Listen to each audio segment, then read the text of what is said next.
What are we doing here today? Oh, yeah, that's right. Yeah, I know what I'm doing. We're here for the Empower Your People course, getting out of the weeds. This is not a lawn care course. This is about managing and leading your business and not getting stuck in the proverbial weeds. Jared is not a lawn care expert. Maybe you are, Jared. I've never talked to you about that, but if you want to add some extra tips in there at the end, feel free to do that. But Jared is going to be the one guiding us today, teaching us today, so we get out of the weeds and actually know how to focus on our purpose and our bigger vision and strategy. And Jared, if you wouldn't mind going to the next slide so we can say our empowering oath. I, Tiffany Joy Green, do solemnly swear to accept the lifelong obligation to hone my superhero powers and apply those superhero powers to the good of the people I serve. I will promote and add to the ongoing success of Empower People, its members, and the people, organizations, and communities it serves. I will help prepare the next generation of superheroes. I am driven to be a positive change agent for those I serve and interact with. Superhero pose time. Hands on the hips, look up off into the distance, and you are getting a healthy dose of empowerment. So if you ever need that, hands on the hips, look up to the sky, superhero pose, or I just call it, or Superman pose, but I call it superhero pose. So now, without further ado, I pass the baton over to Jared. Thanks, Tiffany. Yeah, if this was about lawn care tips, we would all be in for a real treat because it would be a mess, and everyone would be very disappointed. So we're not going to do that today. But we are going to talk about getting out of the weeds, and kicking off. We'll give you the learning outcomes here. So just recognize the impact of what it means to be stuck in the weeds for your business and for your team, and how does that ultimately limit your strategic growth.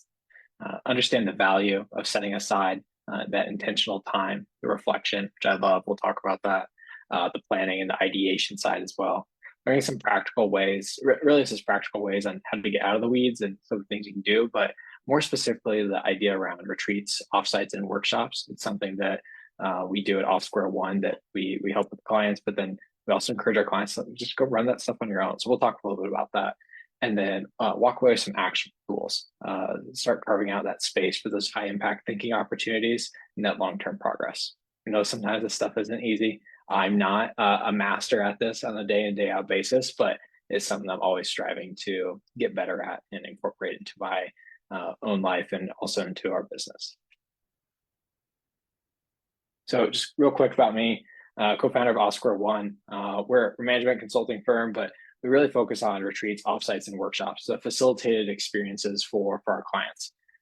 This can look like anything from planning a multi-day or a week-long retreat offsite for our client, or maybe it's just a half day, like sit down, let's break down some big ideas, some big problems we're facing, and help facilitate that as a third party. Come in with an unbiased approach, bring the right people to the table, and help really press on how do we get to the next level for you, your team, or your business. I did some education at the Robin School of Business here in Richmond. Love the shared experiences side, like I mentioned. And then at the end of the day, we serve teams, organizations, individuals. It doesn't matter how big, how small. At the end of the day, if you are values aligned with your business and you have a mission or an idea that you want to accomplish, then we'd be happy to entertain how do we help you achieve that ideal. And that's the big thing, is how do you achieve that ideal? Down here in the right-hand corner, you see I got a couple of pups. I don't think they're in here today. They're not in here today, which is probably for the best because sometimes they get a little rowdy. We have Walter and Blake. That's supposed to 10 of you would probably ever see them as well. So yeah, let's get rolling. So quick agenda here. What does it mean to get out of the weeds? The cost of staying in the weeds. The power of strategic time away. What does that reset look like? And then what are those low lift, high impact activities or practices that you can incorporate? And I think we'll have some Q&A at the end. So what does it mean to be in the weeds? And there's the idea of being in the weeds and being above the weeds. And the things that I listed here on the left are things that came to mind for me. Of I catch myself when I'm in the weeds of these things happening. Now, that's not to say that all this stuff is bad and you shouldn't shouldn't be doing it. Reality is it's going to happen probably no matter what. That but we have to be able to recognize and acknowledge when we are in the weeds, because that is what holds us back from our business or our team from ultimately accomplishing our ideal, accomplishing the bigger strategic things that we're trying to do. So this list here, constantly putting out fires. I feel like I put this at the top of the list because I see this firsthand often, and I experience it firsthand often. For whatever reason, always comes at 5 o'clock on a Friday. But it's, putting out the fires, and those are draining and they're exhausting, and it takes up a ton of your mental capacity. Reactivating that decision, or reactive decision making, right? So we're making decisions because something happened versus trying to get ahead of something else. No time for strategic thinking. We're not dedicating any time to it. Projects stay in limbo. We're like, oh boy, this would be a great project. We should go do X, Y, and Z. And then 6 months go by and you go, oh boy, this would be the same great project. We should go do X, Y, and Z. And you realize, well, we haven't done it at all. Why haven't we done it? Or gotten it started? And that mental fatigue and television. I think this is probably the biggest thing on this list to round it out is you are going to be exhausted when you get done with this list. And it turns into, I did all this stuff. I did all kinds of things for the past week or for the past month. And you like come up for air. You're like, oh boy, I'm exhausted. I just want to get horizontal on the couch and do nothing here for a couple of days. And that's probably warranted, right? That's definitely there. But usually we get to that point because we haven't acknowledged or recognized that we do have that mental fatigue and we have tunnel vision going on, and there's 10 fires that we put out and we haven't had anything for decision making. So these are things that I see for myself that where I catch myself in the weeds. So I challenge you, think about it from your end. What are those things that you are finding yourself where you're in the weeds, and what are those inflection points that you need to be able to acknowledge and see? So off to the right, we have, well, what's it mean to be above the weeds, right? Where we're out, we're able to accomplish something bigger. It's, we have clear priorities, we have time carved out for planning, we have energized leadership presence, projects are moving forward, confident decision making. All these things are, moving the needle. They're creating change. They're creating, like, hopefully helping you accomplish your goals. Whether it's bringing more revenue or keep clients or help make an impact within the community, whatever that case may be. Those are all actively doing those things. Now, that's not to say that none of these things will still result in you being exhausted and worn out and tired. Like, I'm not saying that at all. You probably will be, but hopefully, as all this stuff happens, especially on that third item there, that energized like leadership presence, like you're excited to get out of bed in the morning. You're excited to get out and go tackle some stuff. And both of these have similar outcomes in some ways, but they also drive different results, right? It is you doing a lot of things, and then you helping enable and position your team and others to accomplish bigger things. The thought that I was thinking of as I was putting this together is like the comparison here is like it's between like having a cold cup of coffee and a hot cup of coffee. It just hits a little bit different, and we just need to be thinking about what does that mean for us. So that's what does it mean to be in the weeds? We're going to get into more of like, what does this actually cost? What's the hidden cost behind this side? So a pie chart here, like how are you spending your week? This is some rough data that I used from a little bit myself and some others to get a general sense of like what does it look like when you are living in the weeds? How's your time actually spent? I'd say roughly on average, you're definitely spending majority of your time in daily operations and meetings. I think for me, sometimes operations and meetings is flipped around. I spend a ton of time in meetings, and I'm still like scrambling to get all my other tasks done. But then you get to a point, Friday afternoon comes around, like I have no time to think about what's ahead. And so that 10% strategy just feels like it gets smaller and smaller as the weeks go on. So how do we think about how does this impact your team and your business, right? You're unable to act on the growth opportunities for organization. Decisions are made without consideration. Top performers burn out or leave, vision drift. All these things are happening. Now, everything I've listed there isn't a financial impact, but it probably could turn into one pretty quick. And that can make it tough. It's like if you're not taking that step back and taking that pause, you're going to have a lot of those downstream impacts that you're not prepared for because we haven't taken the necessary time to figure out where we're at, where we want to go and how are we going to get there. Instead, we're spending a lot of our time on those day-to-day operations, handling the meetings, handling the things that we could probably delegate out to others as well. So we're going to start to think about how do we move from being an operator to a strategist. We have a couple hats here. The one on the left is probably where we're spending most of our time as a lot of our day-to-day operations for the chief chaos officer or manager in this case. Some of these things probably are in your job description today, and I think that's okay because there are days where we have to be that chief chaos manager. We have to know how to like manage some of these things, but it's, you know, your calendar fills up with meetings and like they are poof gone, like 90% of your week is gone. And then the next thing you know, you're just trying to handle whatever comes across your desk, short-term problems. You're deep in the execution.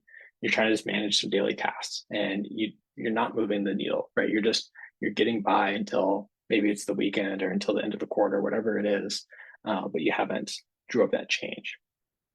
So what do we need to do? How do we need to change our job description to get to being more of a strategist, that chief strategist role? In this case, it's probably thinking about how do we just pause, just take a breath, right? And say, okay, where are we at? You know, are we aligned with our vision? Next one being, you know, how do we enable our teams to be independent? And that's a tough one because part of that is on us, part of that is on them. We have to delegate, and many folks don't like delegating. Sometimes I don't like delegating because it's like I know how to do it. I could just take care of it. It can be done. A lot of times it's better to delegate out because we're putting ourselves in a spot where it frees up that mental capacity that we would have used an hour or 2 hours on to go take care of something that's more important that maybe only you can address. And it also enables your team to go out and do something that will still move the needle for you. And maybe it's a learning opportunity for them to be able to do other things better than they would have otherwise. So take the opportunity to delegate when you can. Planning for, you know, months and years ahead, that chief strategist role, like how do we look ahead and say, well, where do we think we're going to be as a team or as a business in 6 months, in a year? And how do we make sure that we're doing the things we need to do today to get there? And then, you know, reflect on the past to support the decision making. So this is that opportunity to reflect, to journal, to understand what is it that has happened that will influence what we do next. And this shouldn't just be something you should do as a business owner, as a leader, something you should be encouraging to your whole team, right? Have them reflect on their role, the things that they spend their time on. What is it that they believe moves the needle the most? And what are the things where they're in the weeds? And how do they acknowledge that so that way they can see, hey, here's some changes that maybe we should look at making or find a way to free up more of their time.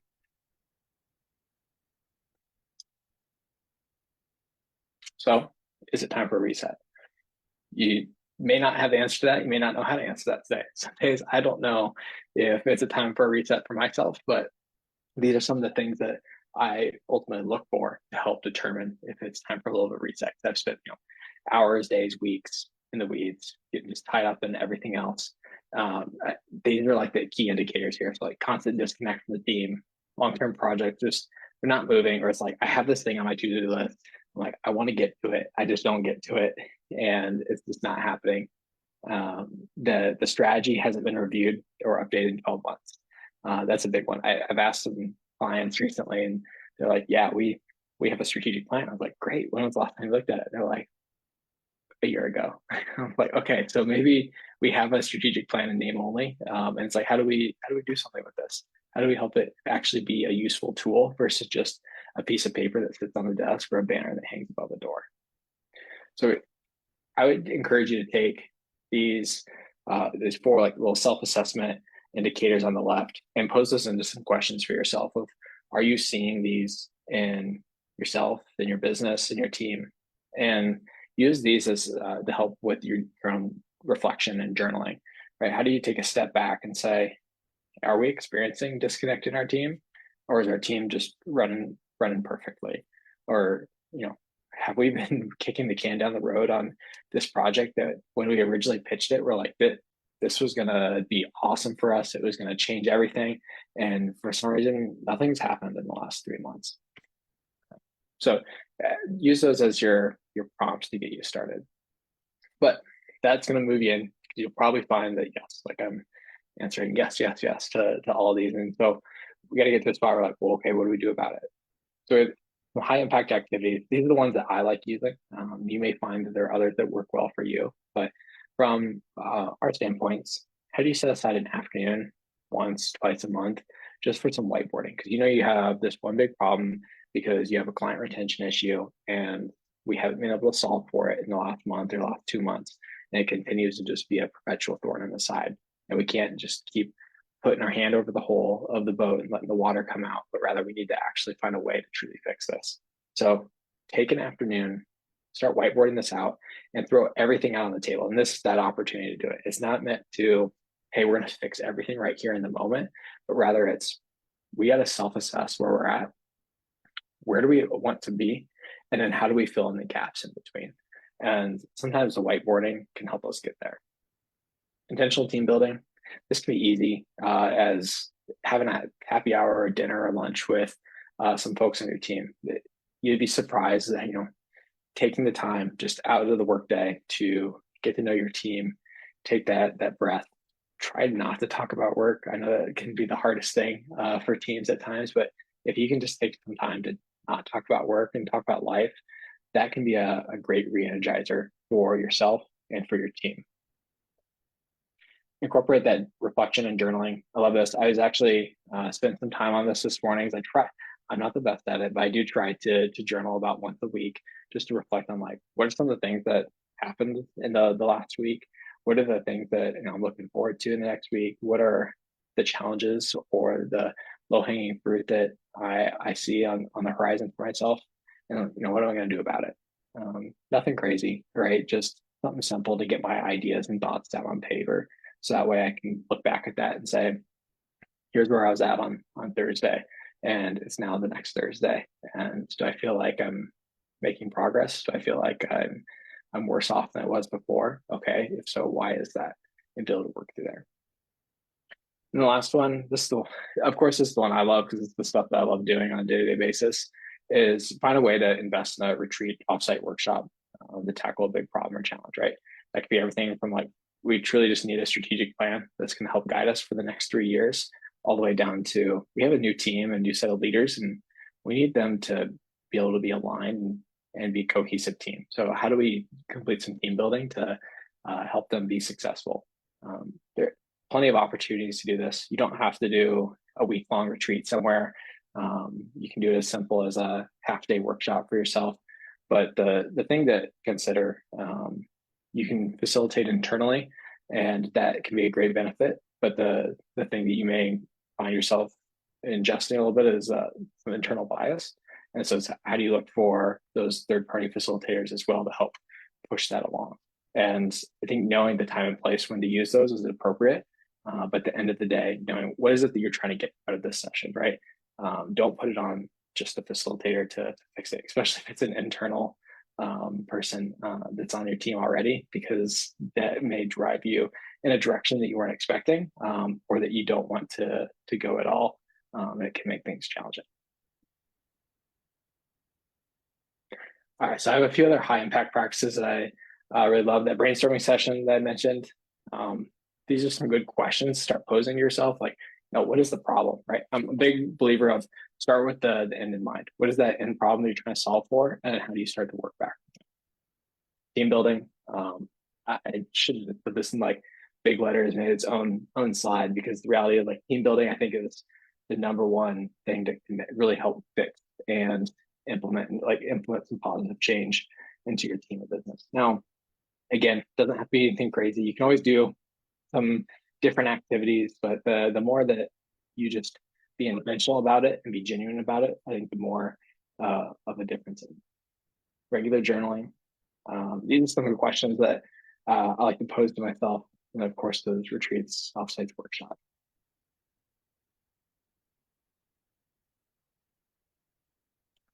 So just to round it out here, we have the idea of like we're in the weeds. It limits clarity, it limits growth.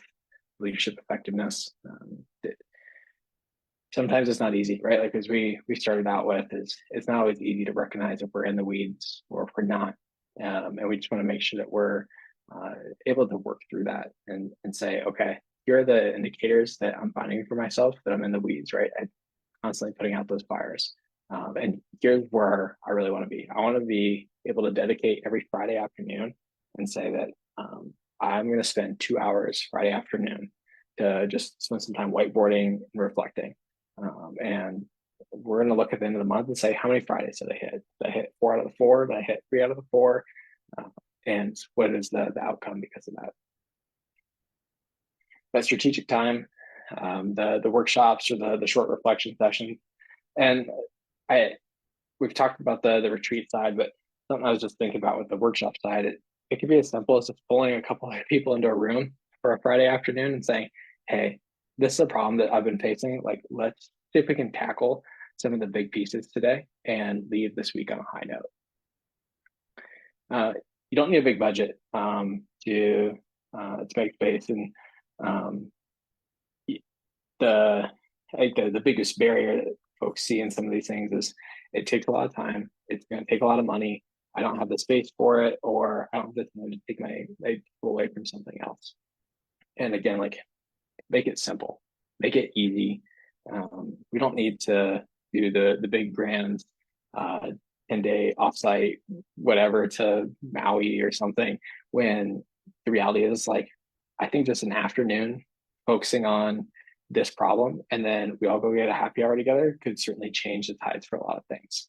And if you're consistent with some of these things and you're pulling them out of their day-to-day away from their desk, it can make a big difference to drive some of that change. And the last one here, the best leaders aren't just doing, they're thinking ahead, building trust, and driving vision. I truly believe in this here, because the best leaders that I see are the ones that know how to handle the things that are the day-to-day operations, but they also know how to balance it with how does that play into the bigger picture of the things that we're doing, and how does it impact the things that we're doing. And they put themselves in the spot to build the trust with their team to say, I see where we're at and the things that we're doing today, but here's how we connect the dots to those bigger items. And then the team is able to get aligned on that vision as well. And that ultimately drives the vision towards what is it they want to do. And they're able to then say, the operations that we're doing maps to where we're going, and where we're going maps to the overarching vision and mission of our organization. So as you think about some of these things, I'd certainly encourage you to go back, look at, for example, implementing the best practices, the questions that you could be posing to yourself, because these are probably what you're taking home at the end of the day and saying, I need to write these questions down in my notebook and use them on a day in, day out basis. I think they end up driving towards all of these outcomes. Specifically, how do you become the best leader, but by positioning yourself to be out of the weeds.